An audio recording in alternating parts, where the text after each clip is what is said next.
Bonjour tout le monde, mon nom c'est Solange Thibodeau, alias Solange Bonheur, et je suis l'auteur du livre de la COVID-19 à la dictature mondiale. Hier, on a entrepris de regarder de sérieuses questions au jour du grand jury numéro 8, le 8e jour, et c'est Maître Dipali Oja, avocate en Inde, qui nous amène toute une série de questions, dont la dernière était « Qui, sur le terrain, soigne avec succès les patients par des traitements alternatifs précoces comme l'hydroxychloroquine, l'ivermectine et les thérapies alternatives comme l'ayurveda, l'homéopathie, la naturopathie. » Et je continue. Aujourd'hui, le vendredi 8 mai 2026, je suis au deuxième paragraphe de la page 171 de mon livre. Pourquoi ignorer la médecine naturelle alors qu'elle fait preuve d'une longue et riche histoire dans le traitement efficace d'affections graves? Pourquoi les médecins reçoivent-ils des menaces d'annulation de leur licence? Voyons donc! Alors qu'ils travaillent de leur mieux pour sauver des vies.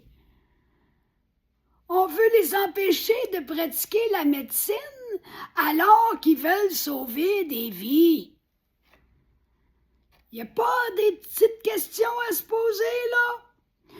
Pourquoi la prise de décision ne se limite qu'à quelques privilégiés? Pourquoi dicter à la planète entière des procédures bien précises à prendre en excluant les autres? Pourquoi donc? Pourquoi le débat scientifique est censuré à l'extrême à peu près partout sur la Terre? Pourquoi ignorer l'immunité naturelle?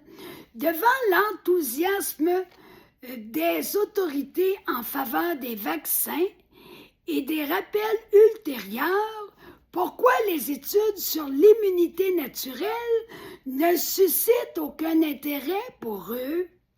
Rien n'est plus effrayant que de minimiser, de nier et de cacher au public les effets indésirables graves qui surviennent après l'administration des vaccins COVID. C'est une trahison épouvantable de la part de nos gouvernants. Si la vraie science effectue sa tâche comme il se doit, plusieurs démarches inutiles et néfastes ne verront pas le jour, comme de tester des individus sains, de vacciner massivement la population au milieu d'une pandémie et d'envisager le concept inventé, voyez-vous le mot qu'a dit là, le concept inventé, imaginé, d'une transmission asymptomatique. Le mot concept, les mots concept inventés viennent nous dire que c'est pas la réalité. Ça n'existe pas des maladies asymptomatiques. L'aspect économique et financier demeure un élément important dans la balance. Les autorités gouvernementales et sanitaires chargées de bien gérer la pandémie dépensent énormément d'argent. D'abord pour de supposés experts, entre guillemets, et pour acheter les soi-disant vaccins. Un important aspect économique se déploie aussi dans les doses de rappel à recevoir sans cesse, car l'efficacité diminue au bout de 4 à 6 mois, ce qui rend les injectés dépendants de ces faux vaccins à intervalles réguliers. Ensuite, pourquoi ignore-t-on les scientifiques qui répètent continuellement que le vaccin à ARN messager ne convient pas pour traiter la COVID? Ça a-tu été assez dit, redit, répété que les vaccins, les pseudo-vaccins ne conviennent pas pour traiter la COVID. C'est-tu assez clair?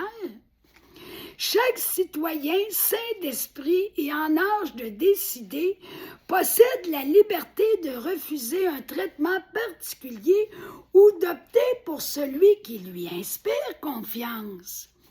Sachant qu'il n'existe pas deux personnes identiques en lien à sa constitution corporelle et à ses antécédents médicaux, comment justifier qu'une liberté vaccinale limitée s'impose à tous à travers le monde?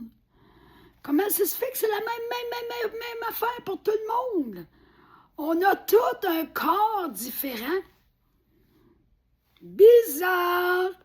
Pourquoi ignorer la prudence élémentaire qui exige d'examiner les antécédents de chaque individu en particulier avant de le soumettre à ses produits médicaux expérimentaux en plus? Comment expliquer que ces injections s'administrent uniformément, sans distinction à n'importe qui? Comment ça se fait?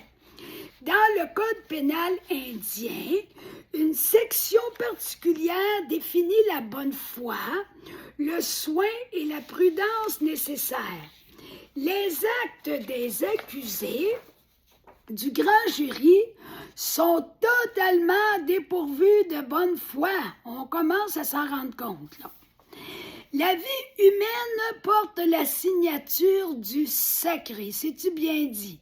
Et elle surpasse toute technologie que l'homme imagine ou invente. Bien que l'OMS poursuive ses efforts pour accumuler plus de pouvoir au service de ce système de contrôle mondial, et malgré qu'elle soit soutenue par le Forum économique mondial, elle n'a pas le plus gros bout du bâton. Dieu merci.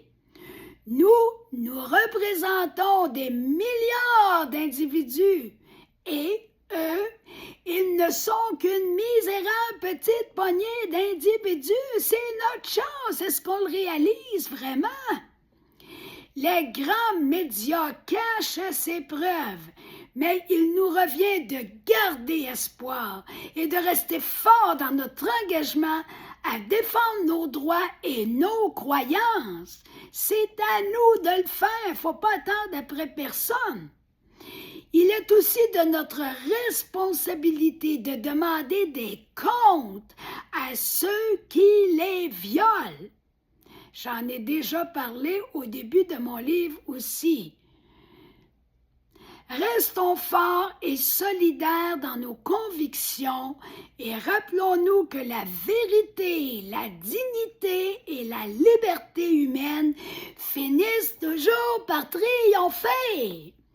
C'est là qu'il est le gros bout du bâton, c'est là qu'est notre chance, c'est là qu'est notre pouvoir. La vérité, l'amour, la bonté, la lumière, la vérité, c'est ce qui est gagnant de toute éternité, c'est comme ça. Puis ça ne changera pas. Ça n'a pas l'air parti pour ça. Elles gagneront encore la vérité, la dignité, la liberté humaine. J'en suis certaine, dit l'avocate. Continuons à nous rassembler et à observer ce qui se passe. Établissons des liens non seulement dans le domaine juridique, mais aussi dans tous les autres secteurs de la vie, autant dans l'univers de la famille que dans celui du monde des affaires. Unissons-nous en tant qu'êtres humains afin de reconquérir notre liberté. L'action du grand public demeure prioritaire à ce sujet. Cette gigantesque supercherie restera dans les annales de l'histoire, avec un grand H, comme le plus grand film d'horreur psychologique affectant plus ou moins profondément des milliards de personnes. Inculquons Non, non, non, non, je recommence. Inculpons donc ces criminels, diffusons les informations recueillies grâce à cet effort collectif. Si chacun fait sa part, selon ses capacités, pour transmettre ce message de vérité et d'espoir, alors il ne fait aucun doute, nous gagnerons! Ouais! Let's go tout le monde!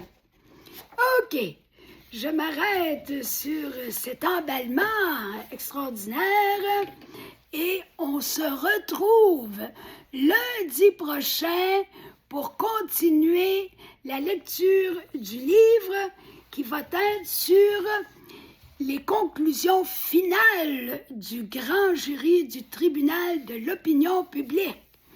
Donc, d'ici lundi, prenez le temps de liker ma vidéo, de la partager à ceux qui vous entourent, tout en les encourageant à s'abonner à ma chaîne. Et aussi, je vous encourage à aller chercher mon livre en format numérique ou en format papier, toujours sur ma première publication de ma page Facebook. Vous avez tout ce qu'il faut pour vous organiser. Puis s'il y a un problème, vous m'écrivez à solangebonheur60@commercial.com. C'est mon adresse courriel et je répondrai à vos questions. Et ça me fera plaisir d'échanger avec vous si vous avez aussi des commentaires. Alors, à bientôt!